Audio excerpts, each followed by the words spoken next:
¿Qué tal? Bienvenidos a esta entrevista especial que tenemos en ABC Noticias del canal 28. Hoy, como nunca, es muy importante que todos conozcamos lo que se está realizando en materia legislativa en el Congreso de la Unión, porque se están tratando temas de vital importancia y trascendencia para todos nosotros, después de que se han dado las reformas constitucionales, estas modificaciones a las decisiones supremas que se incorporan en la Carta Magna. Pues ahora viene lo que significa la reglamentación de las mismas, y como ciudadanos que nos impacta todo lo que se vaya a hacer en el seno precisamente de este Congreso, debemos estar pues bien informados por el derecho que tenemos a hacerlo.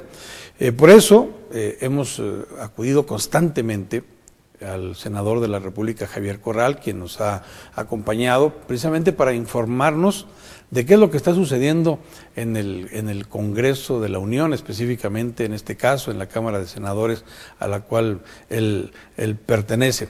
Javier, como siempre, muchas gracias por estar aquí en el Canal 28. Al contrario, Sergio, pues un gran gusto estar de nueva cuenta aquí en Canal 28. Hemos insistido, Javier, en que estés muy seguido con nosotros porque son tiempos verdaderamente especiales, son tiempos sensibles porque se están dando estas reformas, pues que es el parámetro de lo que va a suceder en materia jurídica en esos temas durante pues, los próximos años, quizás décadas. Y ahí nos debemos de regular ese comportamiento todos. Por eso es importante que sepamos paso a paso qué está sucediendo. Se ha aprobado en el ámbito del Senado reformas en la materia político-electoral. Yo quisiera preguntarte en qué punto vamos de esta reforma político-electoral, cómo se ha reglamentado lo que se ha hecho en la materia constitucional. Pues en primer lugar yo soy el agradecido de la oportunidad que significa el que a los chihuahuenses en distintas partes del estado les podamos informar de manera directa sobre los contenidos de estas reformas que son muy importantes en distintas materias. Ahora acabamos de terminar la reglamentación de la reforma constitucional en materia político-electoral, pero solo en la parte relativa a la materia electoral, porque esta reforma constitucional incluyó otras figuras muy importantes en materia de independencia del Ministerio Público, la autonomía del Coneval, se han incorporado nuevos mecanismos de control parlamentario para la ratificación de funcionarios públicos, se creó una Fiscalía Nacional Anticorrupción. Ahora lo que hemos visto es fundamentalmente la reglamentación de la parte electoral, lo que tiene que ver con la organización, el funcionamiento de las autoridades electorales y la organización de los procesos electorales. Y acabamos de aprobar 3 leyes de carácter general.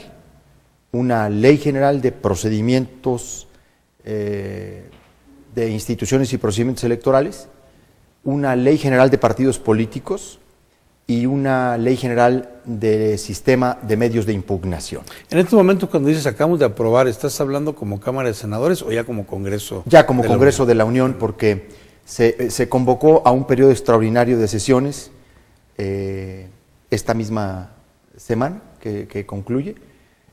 Tanto la Cámara de Senadores como la Cámara de los Diputados conocieron de los dictámenes que presentaron las Comisiones Unidas y se aprobaron ya en ambas cámaras los 3 cuerpos normativos de carácter general. ¿Esto ya es ley? Todavía no. ¿A partir de su publicación? Falta el paso en el que el presidente de la República promulga la legislación, ordena su publicación en el Diario Oficial de la Federación y a partir de ahí cobra vigencia todas las nuevas normas y empieza prácticamente un nuevo modelo electoral en México.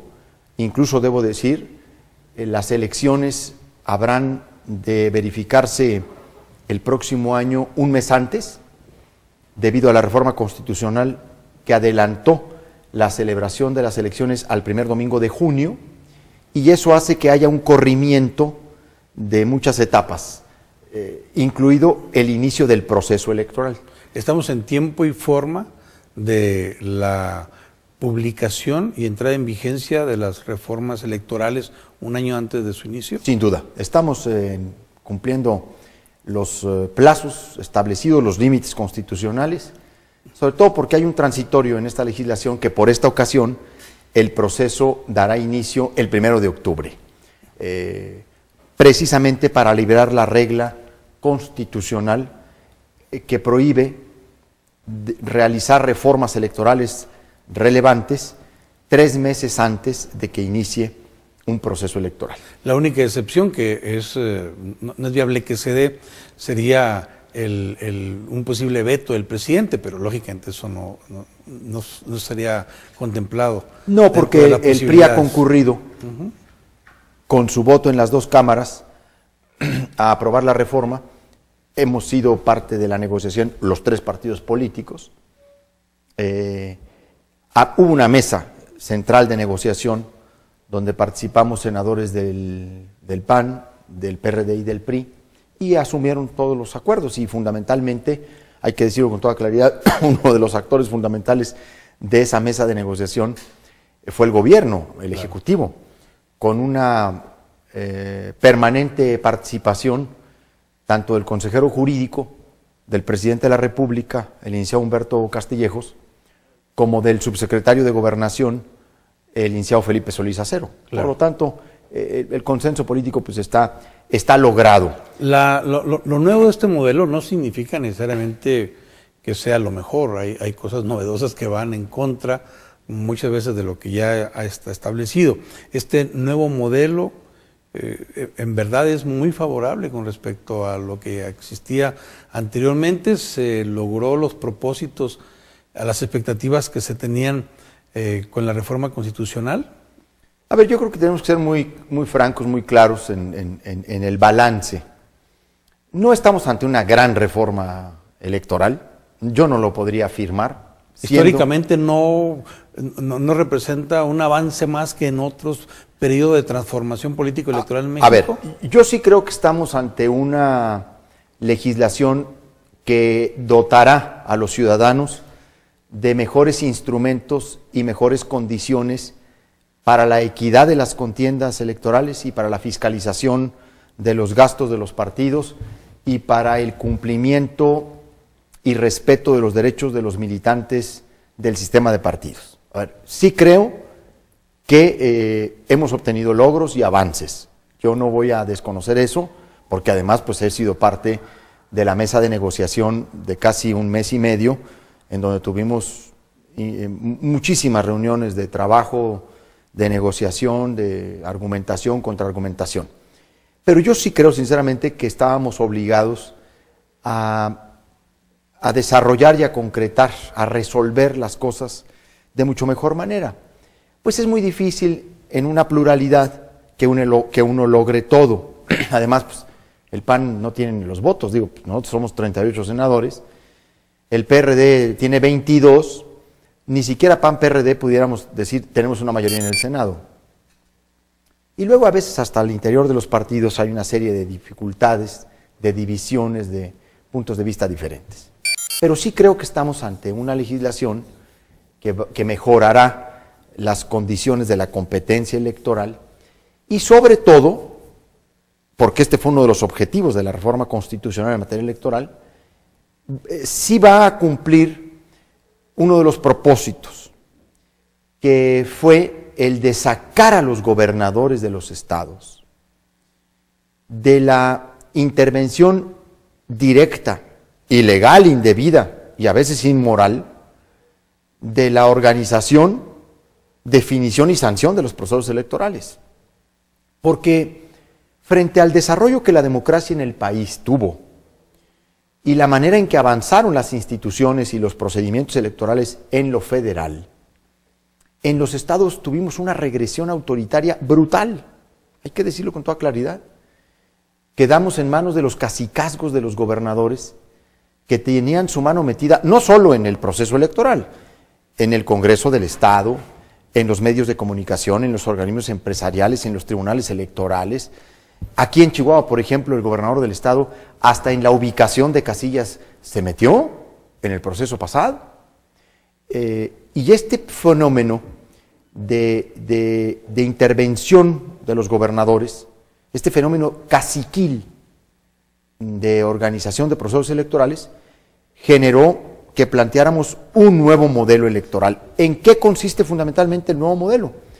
Pues que ahora vamos a tener una autoridad nacional en materia electoral que podrá organizar no solamente las elecciones a nivel federal, sino que también podrá organizar las elecciones locales cuando se den algunos de los supuestos previstos en la ley, porque la ley general le reconoce al INE, Instituto Nacional Electoral, 3 grandes facultades. ¿Y esto no va en contra de aquellos principios de no centralizar muchas veces la función pública y al contrario, ir delegando responsabilidades o descentralizar el hecho de que ahora sea un instituto el que tenga la responsabilidad nacional en materia electoral? No, yo no creo en ese argumento. Respeto mucho a quienes creen que este modelo nacional electoral puede llegar a vulnerar la soberanía de los estados, que dicen que es no reconocer la madurez y desarrollo político democrático en las entidades federativas. Pero pues a mí me parecen esos argumentos de una ingenuidad brutal, como si creyéramos realmente que en los estados funciona la división de poderes y el gobernador se comporta como el jefe del ejecutivo, y eso no es cierto, pues eso es una mentira. Partir de un diagnóstico como ese, pues es realmente contarnos mentiras a nosotros mismos. Controlan todo, se comportan como caciques de viejo cuño y quieren intervenir en la vida pública y hasta privada de los organismos de la sociedad. Y con este nuevo modelo prácticamente se contiene esa situación. Yo creo que este modelo va a atajar mucho esa intervención.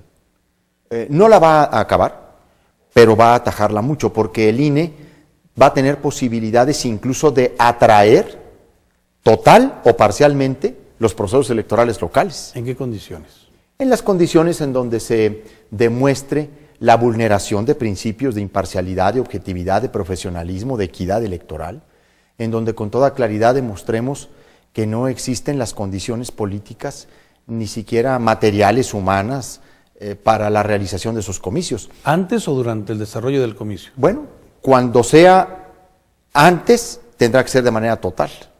Y por supuesto, antes de iniciar el proceso electoral en un estado, deberán evaluarse esas condiciones y hacerse esa solicitud de atracción, y en todo caso tendría que ser antes. Por eso peleamos mucho que no solamente fuera total la facultad de atracción, porque eso iba a ser muy complicado.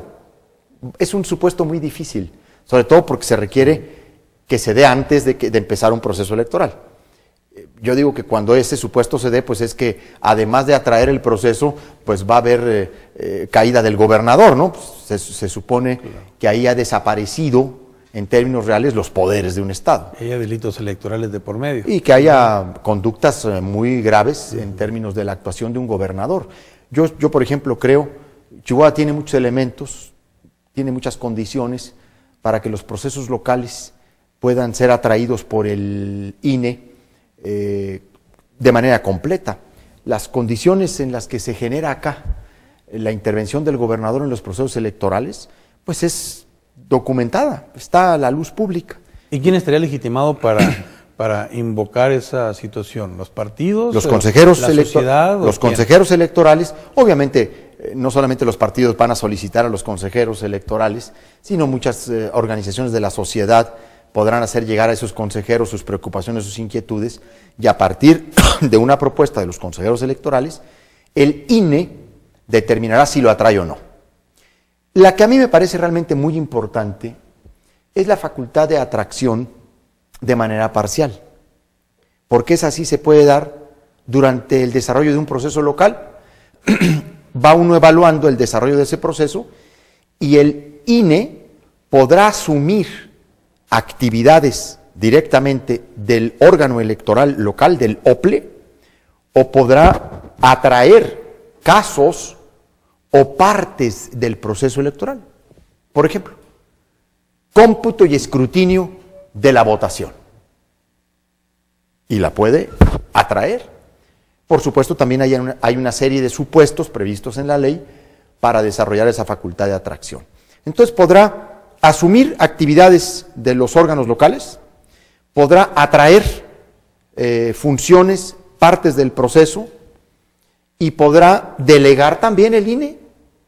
Facultades que tiene el INE podrá delegarlas en órganos locales cuando el proceso sea la inversa. Esto es, cuando realmente en los estados se produzcan condiciones tan evidentes y tan claras de equidad, de profesionalismo, de eficacia, de recursos materiales, humanos, etcétera, que hagan que los órganos locales sean los encargados de eso. Porque no se trata de castigar el desarrollo democrático local. De lo que se trata es de exhibir el mal desarrollo político local y de premiar o de reconocer, mediante la delegación de funciones del INE, a aquellos estados que se coloquen a la par del método democrático. ¿Y esa intervención se da estrictamente durante la campaña, es decir, en la contienda entre partidos, o también en las precampañas, en la contienda interna de cada partido? Bueno, eso ya es materia de otra ley que aprobamos. También hay la participación de las autoridades electorales en lo que son la organización de contiendas internas. Pero el proceso electoral comprende las 3 etapas, Sergio.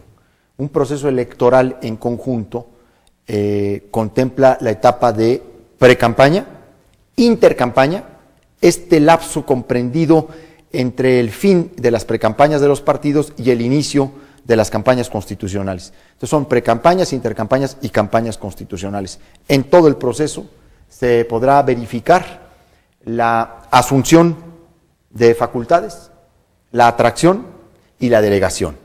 Y obviamente las que per se el Instituto Nacional Electoral va a desarrollar. Por eso fue muy importante en la negociación, y ahí nos estuvimos un buen rato, en la definición del objeto de la ley. A partir de que definimos el objeto de la ley, pues pudimos hacer una distribución de competencias, de facultades entre el INE y los órganos locales, y pudimos generar realmente un mandato general, porque hicimos una ley general. Los estados van a arreglar su legislación y sus constituciones a la ley general.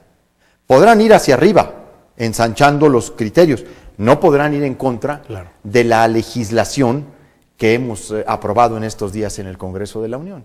Esto quiere decir que a partir de las elecciones del 2015 ya hay, en base al nuevo modelo electoral, federales y locales. Toda la legislación electoral completa ya aplica para las elecciones del 2015, por supuesto las federales y las concurrentes, las que van a ir a la renovación de varias gubernaturas. Vamos a tener 14 gubernaturas en juego. Aunque no haya habido la modificación a las leyes electorales estatales. Va a haber una homologación, un sistema de homologación de la legislación estatal.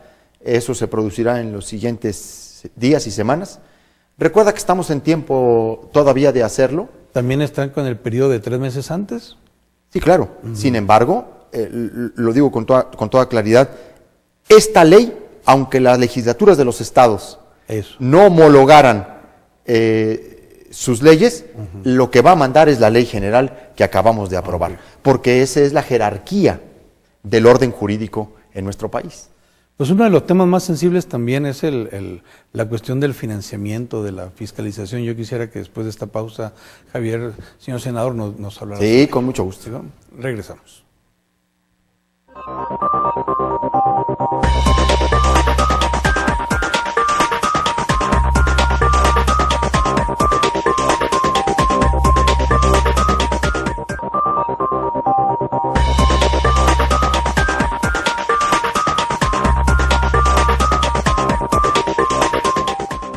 Estamos platicando con el senador de la República, Javier Corral, sobre las reformas en materia político-electoral, y nos acompaña aquí en los estudios del Canal 28.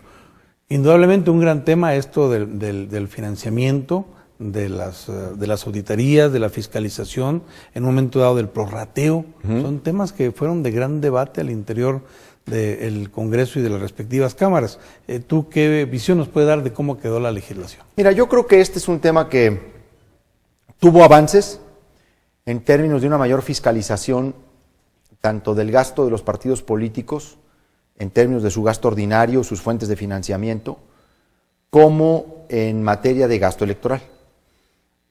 Yo me quedé en este tema con un sabor amargo en uno de los temas que para mí eran cruciales y que era una debida clasificación del gasto de las estructuras electorales, las que los partidos usan y contratan en el desarrollo de las campañas y para la jornada electoral, de tal manera que se pudiera clasificar dentro del gasto de campaña.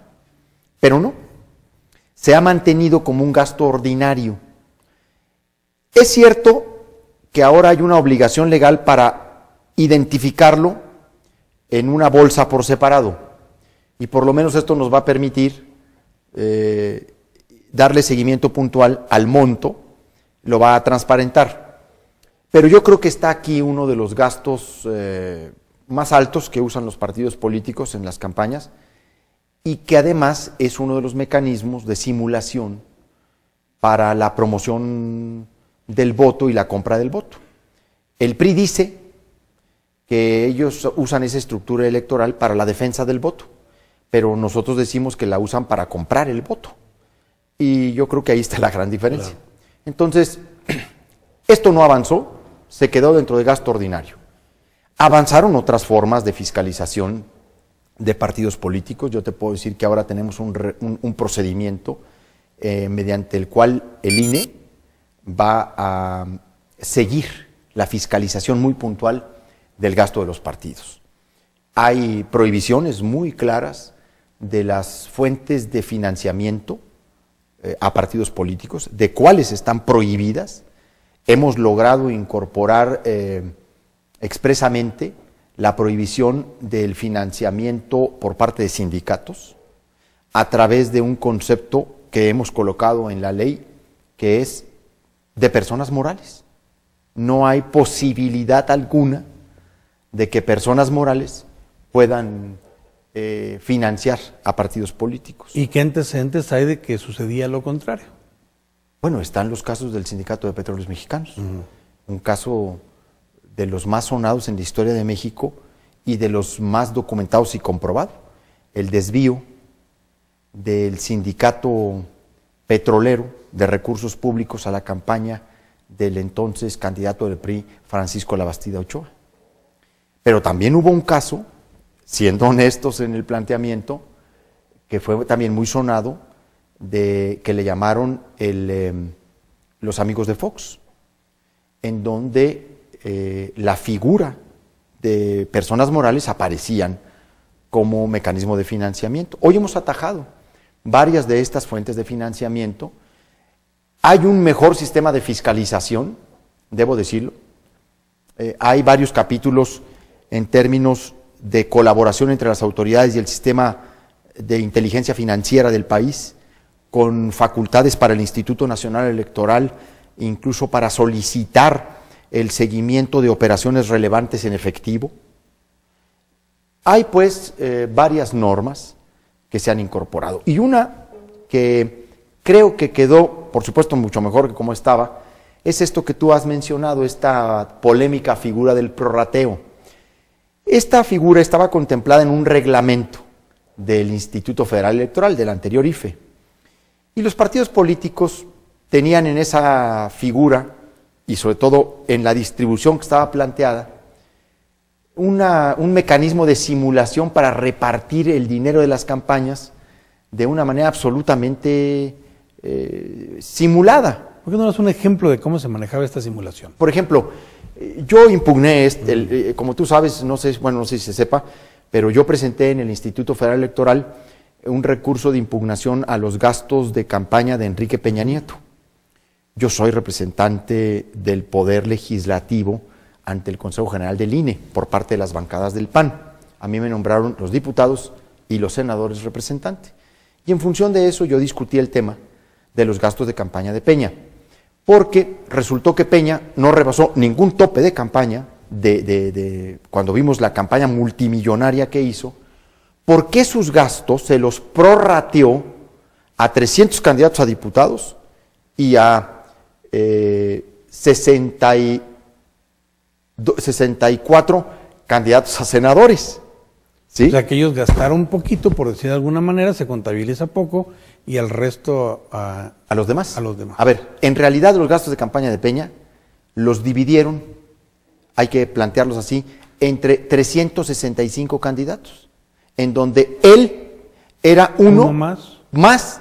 ¿Por qué? Porque veíamos muchas carteleras, Peña sí cumple, y Peña sí cumple, y luego abajo decía, vota por los candidatos a diputados del PRI. Y ahí estaba el Y entonces decían, ay, ahí están las campañas de los diputados del PRI, o decían, o aparecían Peña, y luego vota por los candidatos del Partido Verde Ecologista de México. Y bolas, a distribuir no solamente entre los candidatos del PRI, sino también con los del Partido Verde. Entonces, un esquema de prorrateo falso, una simulación. Pues ahora hemos buscado, yo estaba por eliminar esa figura del prorrateo. Sin embargo, a mí me convenció un argumento.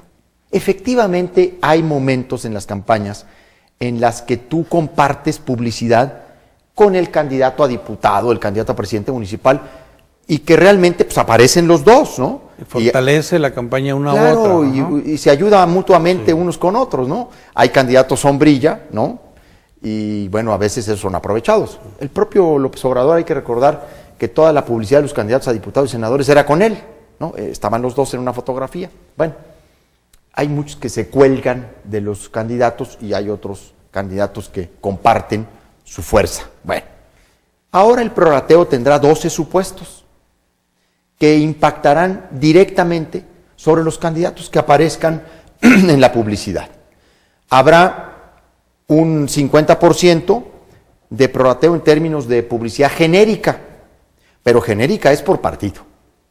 Es mensajes de PAN, en donde va para todos.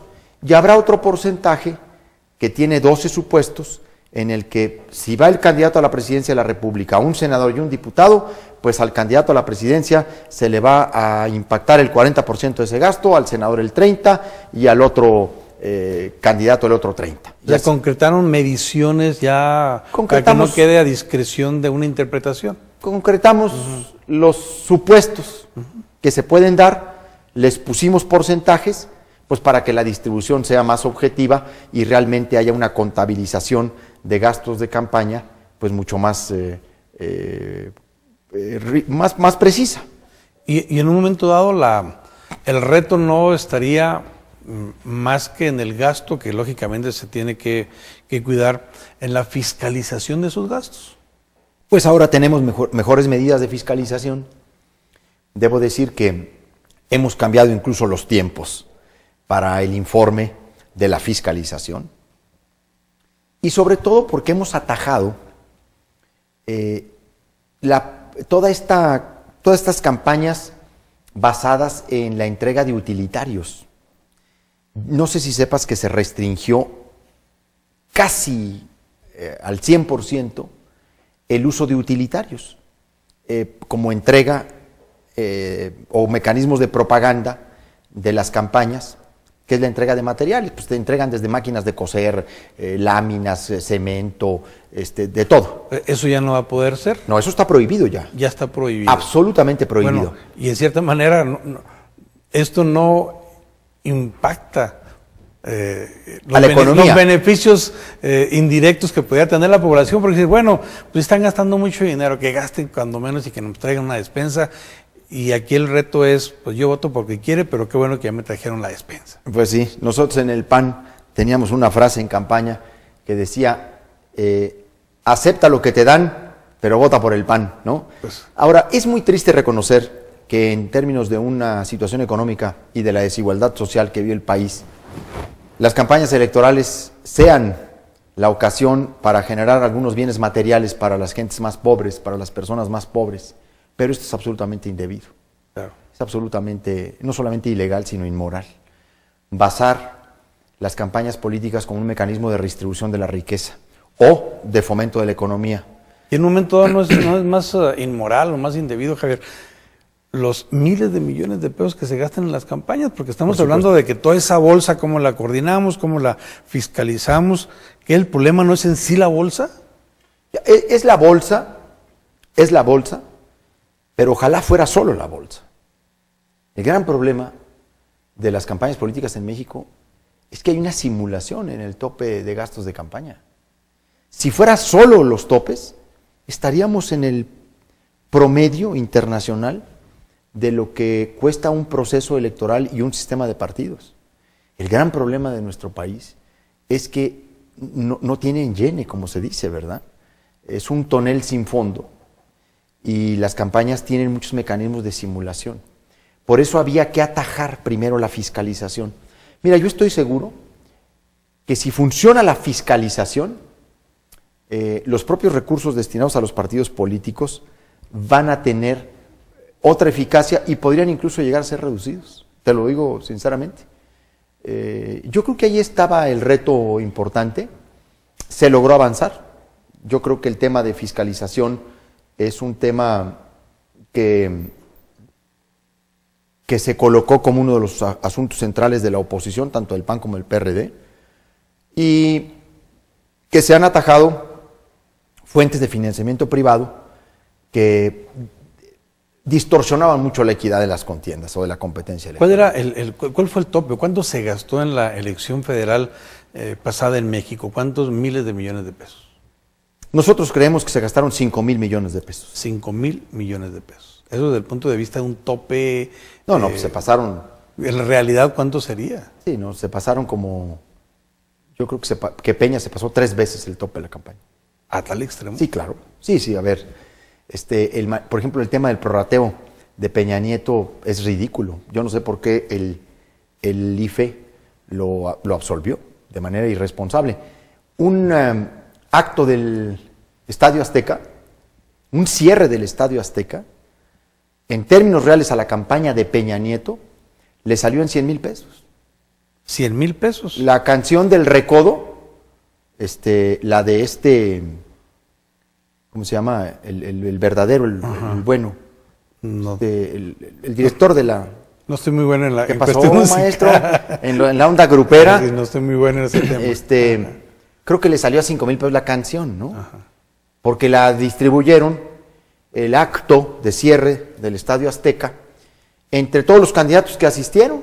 Pues asistieron todos, los candidatos a senadores, a diputados federales. Entonces dijeron, que es el cierre de Peña, lo vamos a distribuir entre 365 candidatos. O sea, ¿no? los millones que pudo haber costado, le costó a la campaña específicamente de Peña 5,000 pesos. Y yo dije, bromeando, bueno, les aceptamos la fórmula de la distribución de recursos, nada más demuéstrenos que por lo menos habló unos 3 o 4 segundos cada uno de los candidatos Pues que sí. asistieron, ¿no? Claro. Bueno, yo creo que esto sí se ha atajado, ahí estamos avanzando. Es que es muy ofensivo, ¿no? Tantos Mira, gastos, tantos miles de millones de pesos que se gastan en unas campañas cuando vemos los niveles de pobreza, de marginación que hay en nuestro país. En sí mismo, bien gastados o bien fiscalizados, son cantidades ofensivas. Sí, son cantidades muy altas.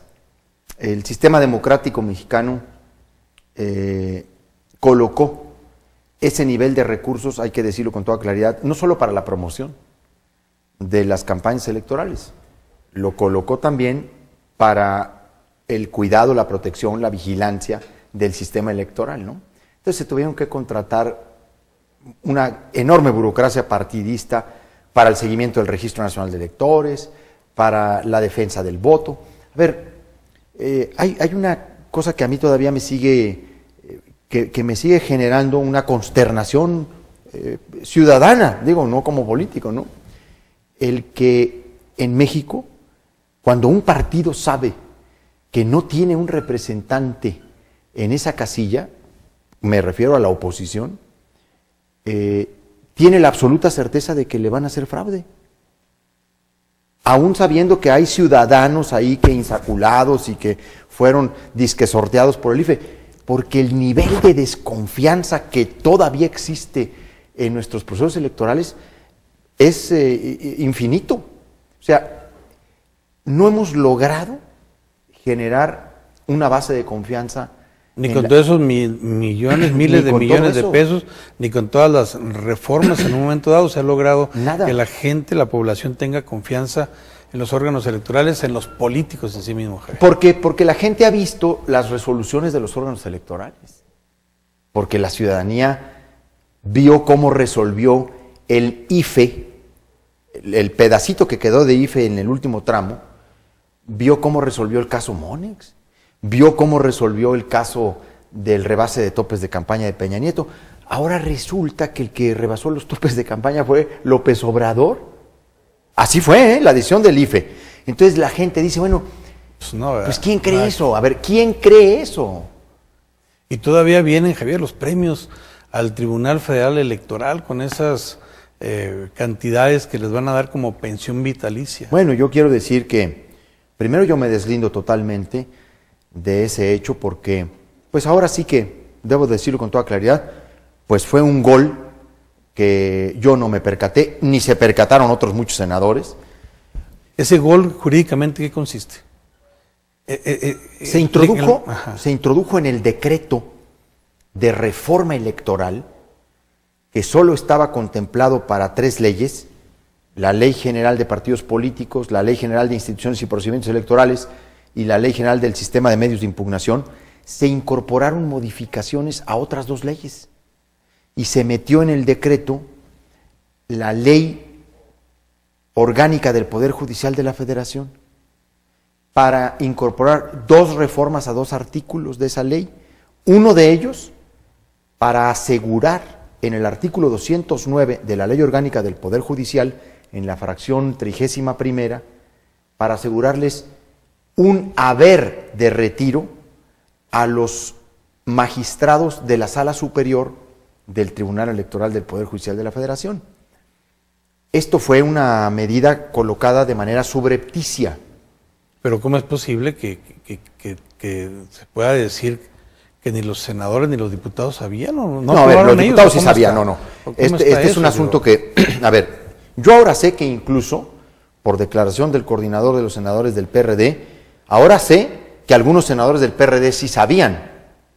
Lo ha dicho Barbosa, con todas sus letras, una declaración delicadísima, muy delicada, sobre todo para quienes estuvieron en esa mesa de negociación, porque uno de los que estuvo en esa mesa de negociación es uno de los personajes que para mí tiene un gran prestigio, más allá de su partido, que es Alejandro Encinas, ¿no? Yo tengo un gran respeto por Encinas. Yo no creo, sinceramente, lo digo, que Encinas haya estado, como se ha dicho ahora, en esa jugada. Es decir, materialmente quiere decir esto.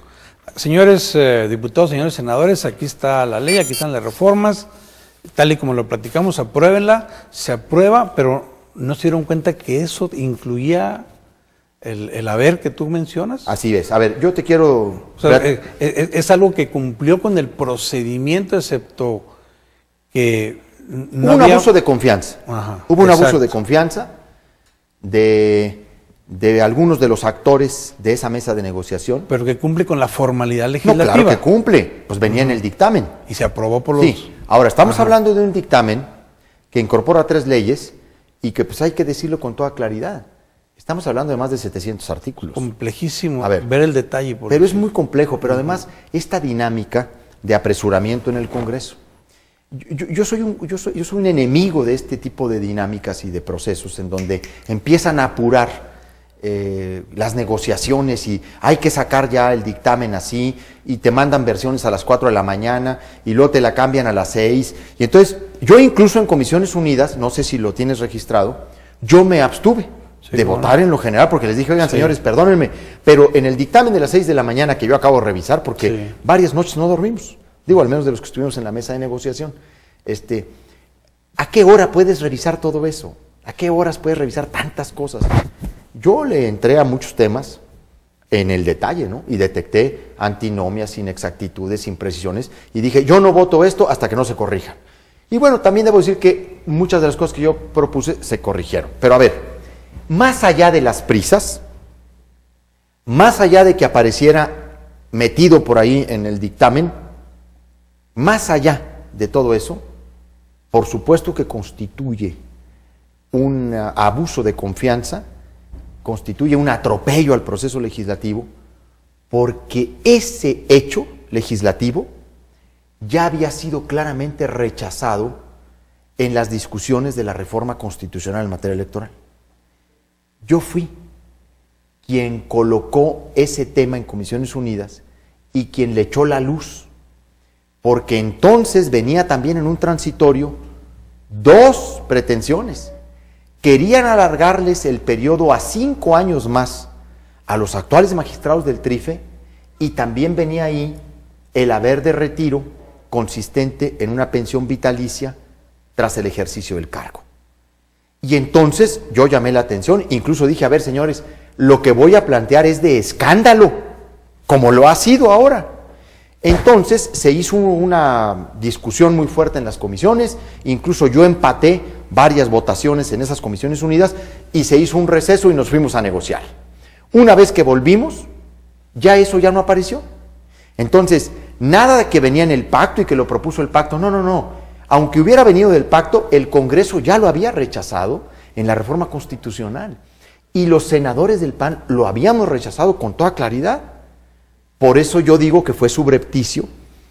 Y yo sí creo que Peña Nieto debe ser amonestado o por lo menos debe ser extrañado por el Congreso. Lo digo con esa claridad. ¿Por qué? Porque sus representantes fueron los que alteraron el dictamen. Pero ustedes lo aprobaron. No, no, independientemente, pero, independientemente sí, del conocimiento. Pero no es un acto consentido porque haya sido aprobado, porque no es un acto que tú hayas estado plenamente de su conocimiento. No, pues imagínate si una secretaria de la mesa directiva nos mete un gol allí en un artículo, ya porque lo aprobamos, no, es una intervención indebida, ilegal e inmoral de los representantes de Peña en esa mesa de negociación. ¿Por qué puedo afirmarlo? Porque de manera indigna se permitió que el consejero jurídico de la Presidencia de la República tuviera de principio a fin el control de la redacción del dictamen. Yo también digo que es hora de que este Senado ponga un hasta aquí, claro, a ese tipo de prácticas. Ahora resulta que porque el PRI es el partido mayoritario en las cámaras, o que gobierna en la Cámara de Diputados, o es el partido gobernante, puede un partido darle al gobierno el control de un dictamen. Eso es absolutamente un atropello a la división de poderes. Peña debe ser extrañado por el Congreso y deben ser realmente reconvenidos en ese actuar, tanto el jefe de la oficina de la Presidencia, Aurelio Nuño, que es el autor intelectual de esa modificación, y el responsable material, que es el consejero jurídico que lo metió a su computadora. ¿Y por qué digo que son los responsables materiales e intelectuales? Y Peña el responsable directo. Pues porque el PRI se hizo cargo de la pensión vitalicia en la votación de la Cámara de Diputados. Una vez que se dio a conocer esto en el programa de Carmen Aristegui, porque ahí fue donde este tema salió, lo dieron a conocer Alfredo Figueroa y Jorge Alcocer en una mesa de discusión al día siguiente de que nosotros aprobamos. Bueno, eso se convirtió en un escándalo ese día. Yo mismo fui a revisar el dictamen y dijimos, ¿y a qué horas entró esto, no? ¿A qué horas entró esto? Bueno, si ya lo habíamos rechazado. Y entonces los diputados tuvieron ya conocimiento del hecho y votaron en contra los diputados del PRD y los diputados del PAN en la Cámara de Diputados en contra de la pensión vitalicia. Pero el PRI tiene mayoría en la Cámara de Diputados y sacaron con mayoría del Verde, del PANAL y del PRI la pensión vitalicia. Está clarísima, está ampliamente delimitado la responsabilidad intelectual, material y política de este asunto. Entonces, en estos momentos, la única forma de corregir esta situación sería derogando ese artículo, una nueva reforma. A ver. ¿O hay otra alternativa? Hay que entrarle también al fondo de la cuestión. Ajá. Primero, fue indebido como se procesó. Así no se hacen las cosas. Y yo creo, sinceramente, que queda muy mal parado el Trife cuando termina reconociendo y aceptando la pensión vitalicia.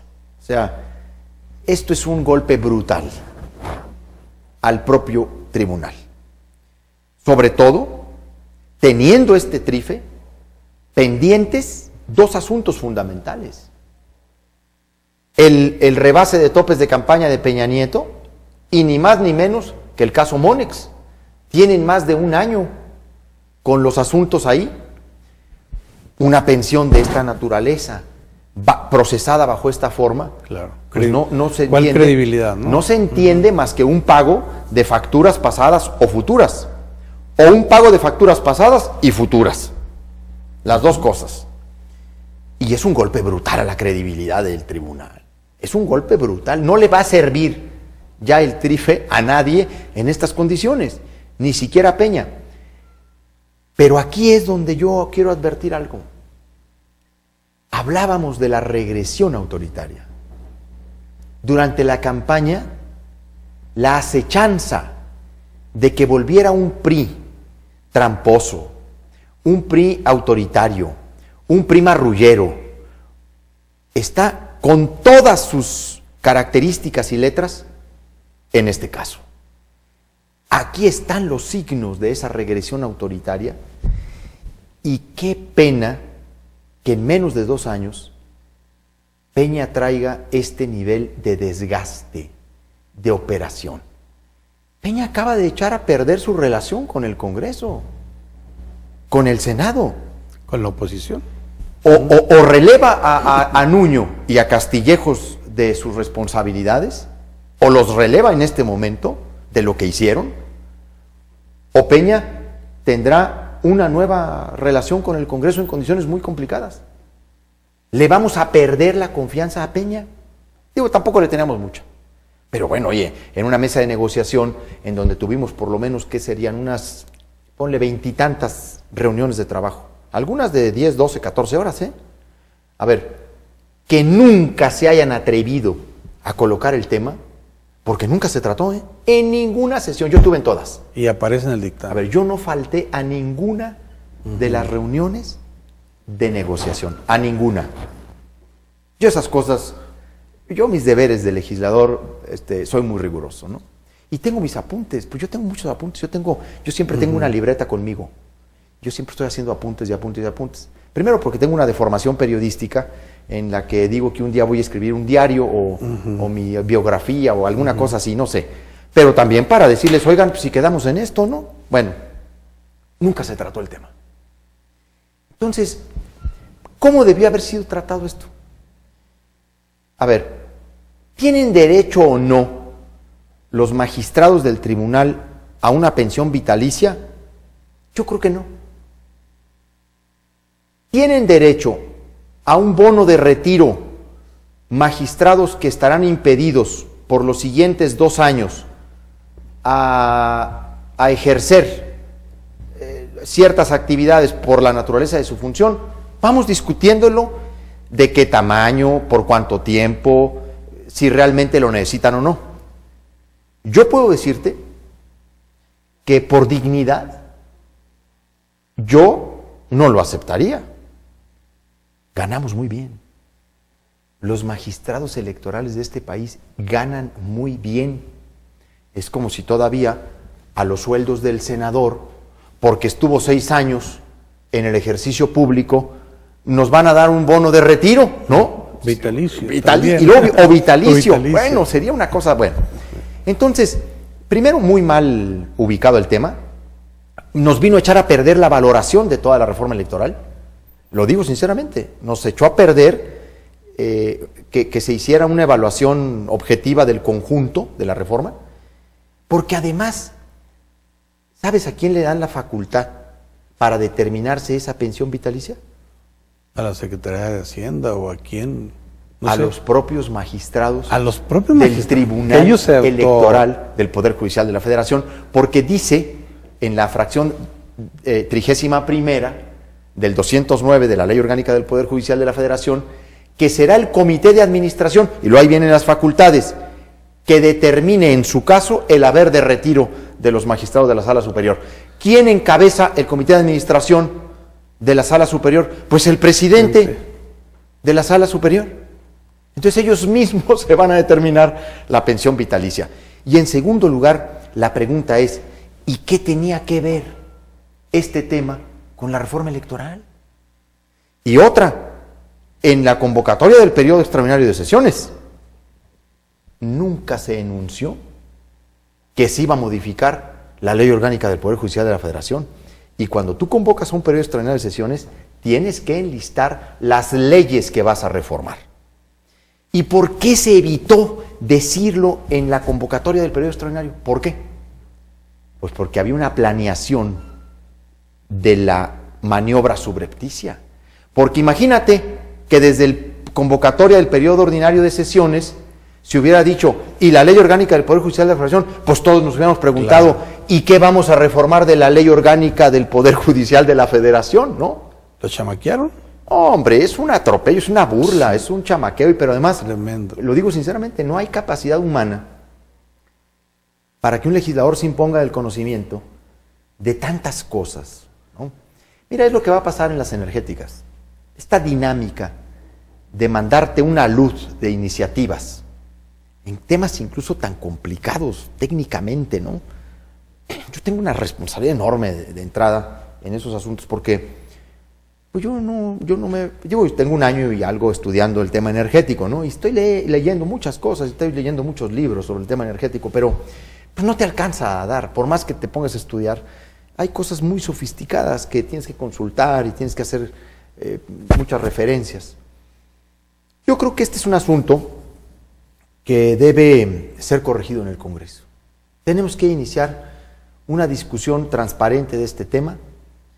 Es ominoso que el TRIFE salga con esta respuesta. Claro.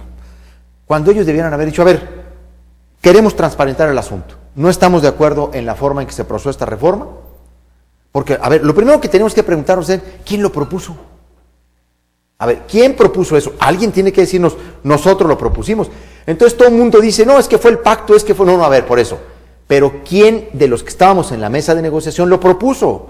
¿Quién lo incorporó? Pues tiene que haber uno. Porque además en esa mesa la mayoría no cree en el Espíritu Santo. Yo creo que de los que creemos en el Espíritu Santo solamente somos los del PAN y ya muy pocos ahí. Bueno, ¿quién lo propuso? ¿En qué iniciativa estaba? ¿De qué documento surgió?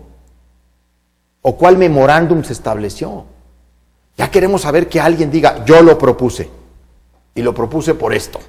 Javier, pues el tiempo se nos ha terminado, Pues sí. pero muy interesante todo lo que nos estás informando. Pero yo no quisiera, y tenemos 2 minutos, dejar a un lado el tema de la elección del presidente del Comité Ejecutivo Nacional del PAN, que tenemos el día de mañana.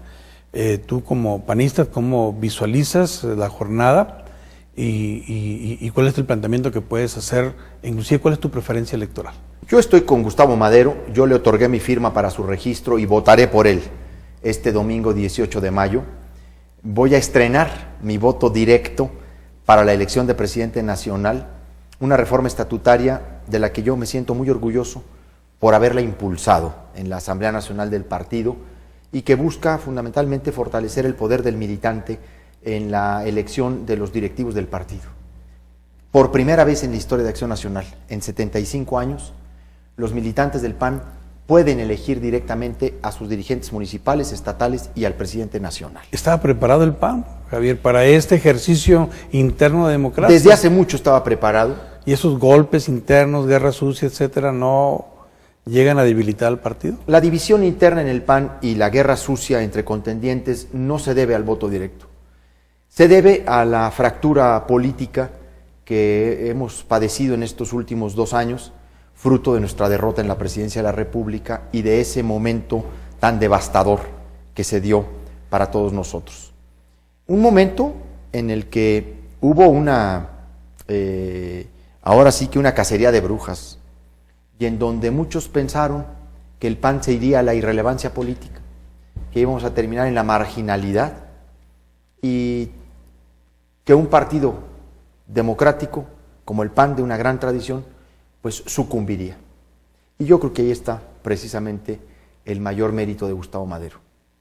Haber sabido sacar a flote la nave, haber sobrevivido a esos tiempos difíciles, haber escuchado a todos, haber sido un concertador de esa diversidad metida en tal confrontación, y no solamente en haberla sacado a flote, haber sobrevivido y llevado al PAN en las elecciones del 2013 a un escenario de mayor competencia. ¿No hay un riesgo en la oposición lo que han dicho la cercanía de Gustavo Madero con Peña Nieto? Esa es la gran mentira que los adversarios de Madero han desarrollado en este proceso. Si algún grupo político ha estado cercano al gobierno y al PRI, es el grupo de Ernesto Cordero. Son los que le sacaron los mayores fast track al gobierno de Peña Nieto en los primeros meses de la entrada de esta administración. Son los más cercanos a Videgaray, son los más cercanos a Osorio, son los más cercanos a Peña Nieto y son los que le trabajan incluso las regresiones. A ver, lo digo con un claro ejemplo. El personaje más cercano, el promotor más directo de Ernesto Cordero es hoy el operador más entusiasta de Peña Nieto en la regresión en materia de telecomunicaciones, que es el senador Javier Lozano Alarcón. Si alguien ha estado al servicio del gobierno, en la operación del gobierno en esta iniciativa y bajo instrucciones del gobierno, es el colaborador más cercano de Cordero, que se llama Javier Lozano. Entonces esa es la gran mentira, decir que ellos son la oposición al PRI. Nada más hay que documentar la actuación de varios de estos senadores para saber dónde están las verdaderas opositores al gobierno de Peña Nieto. En el Senado de la República, Peña Nieto tiene un opositor principal, un contrapeso principal, que es quien te habla. Fuera de ahí tienes que encontrar otros niveles de oposición y luego a partir de ahí ver quién vota cómo y cada cosa. Entonces, esta es la gran mentira. A Madero se le acusa de cercanía con el gobierno porque llevó a la Constitución varias de nuestras ideas. Porque supo ir en el principio del gobierno de Peña a comprometerlo mediante el Pacto por México a reformas estructurales muy importantes en la Constitución.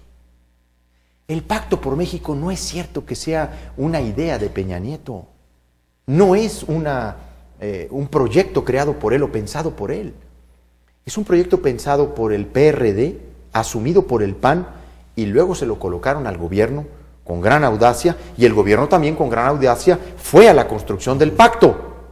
Y además en un momento en el que Peña tenía necesidad de hacerlo por el déficit de legitimidad y de credibilidad que Peña tenía. Si hoy Peña tuviera que firmar ese pacto, no lo firmaría. No, pues si están en el autoritarismo total, en la prepotencia absoluta, una soberbia infinita. Yo me asombro de que estos hombres conocedores muchas décadas del poder estén en un nivel de soberbia increíble. Por eso también me gusta que Madero continúe en el PAN, para darle seguimiento y vigilar la correcta aplicación de las reformas constitucionales en las leyes secundarias. Y me parece que un regreso de Calderón al PAN por la vía de Cordero sería desastroso para nosotros. No es ni oportuno ni conveniente. Y ahí sí estaríamos muy vulnerables ante el gobierno de Peña. Porque ¿cómo aprieta el gobierno de Peña al PAN? ¿Cómo? Pues con asuntos del gobierno de Calderón. Que dejaron muchos asuntos regados. ¿Cómo aprietan las reformas energéticas? Pues que con ozoneografía. ¿Y cómo aprietan? Entonces, hay muchos casos. No.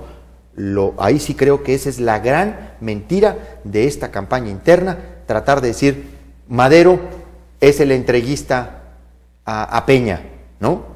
Cuando lo ha hecho de cara a la nación, la suscripción de acuerdos en el pacto. Lo que no se ha dicho es quiénes le han sacado a Peña los asuntos más importantes en el Congreso. Yo agradezco al senador de la República, Javier Correa, que nos haya acompañado el día de hoy aquí en los estudios del Canal 28 en esta entrevista especial en ABC Noticias. Gracias, senador. Gracias, Sergio. Yo soy el agradecido. Gracias por habernos sintonizado.